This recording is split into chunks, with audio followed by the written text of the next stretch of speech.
ಇನಾಮ್ ವೀರಾಪುರದಲ್ಲಿ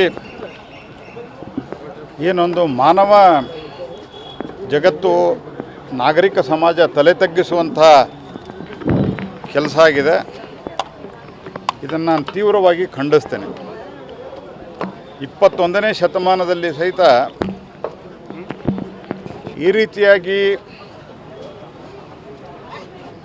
ಅಂತರ್ಜಾತೀಯ ವಿವಾಹವಾಯಿತು ಅನ್ನುವಂಥ ಕಾರಣಕ್ಕಾಗಿ ಸ್ವಂತ ಮಗಳನ್ನೇ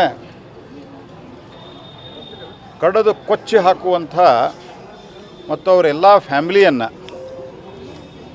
ಈ ರೀತಿಯಾಗಿ ಬರ್ಬರವಾಗಿ ಕೊಲೆ ಮಾಡಲಿಕ್ಕೆ ಪ್ರಯತ್ನ ಮಾಡಿರುವಂಥದ್ದು ಇದು ಅನಾಗರಿಕತೆಯ ಪರಾಕಾಷ್ಠೆ. ಇದು ಬರೀ ಅನಾಗರಿಕತೆ ಅಲ್ಲ, ಮಾನವೀಯತೆಯ ಉಲ್ಲಂಘನೆಯ ಪರಾಕಾಷ್ಠೆ ಇದು. ಹಾಗಾಗಿ ರಾಜ್ಯದ ಸರ್ಕಾರ ಇದನ್ನು ಗಂಭೀರವಾಗಿ ಪರಿಗಣಿಸಿ ತನಿಖೆಯನ್ನು ತೀವ್ರಗೊಳಿಸಬೇಕು. ನಮ್ಮ ಇಲ್ಲಿನ ದಲಿತ ಹೋರಾಟಗಾರರಾದಂಥ ಶ್ರೀಧರ್ ಅವರು, ಸುರೇಶ್ ಖಾನಾಪುರ್ ಅವರು, ಕೆಂಚಪ್ಪ ಮಲ್ಲಮ್ಮನವರು, ಪರಶುರಾಮ್ ಅವರು, ಇವರೆಲ್ಲ ಹೋರಾಟವನ್ನು ಮಾಡಿ ಸಮಾಜವನ್ನು ಜಾಗೃತಿ ಮಾಡುವಂಥ ಕೆಲಸವನ್ನು ಭಾಳ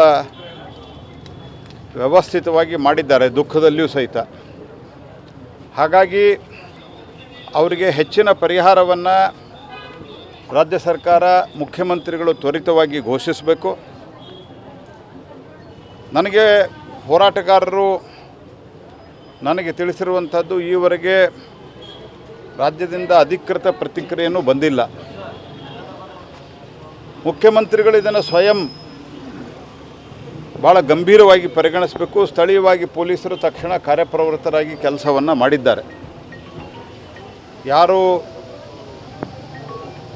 ಆ ಘಟನೆಯಲ್ಲಿ ಭಾಗವಹಿಸ್ತಾ ಇದ್ದಾರೋ ಅನೇಕರನ್ನು ಈಗಾಗಲೇ ಬಂಧಿಸ್ತಾರೆ, ಪ್ರಮುಖ ಆರೋಪಿಗಳನ್ನು ಬಂಧಿಸಿದ್ದಾರೆ. ಹಾಗಾಗಿ ಇದನ್ನು ಅತ್ಯಂತ ಗಂಭೀರವಾಗಿ ಪರಿಗಣಿಸಿ ಈ ರೀತಿಯ ಘಟನೆಗಳು ಪುನರಾವರ್ತನೆ ಆಗಲಾರದಂಥ ಒಂದು ಗರಿಷ್ಠ ಶಿಕ್ಷೆ ಇವರೆಲ್ಲರಿಗೂ ಆಗಬೇಕು. ಈ ರೀತಿಯ ಒಂದು ಜಾತಿಯ ಆಧಾರದ ಮೇಲೆ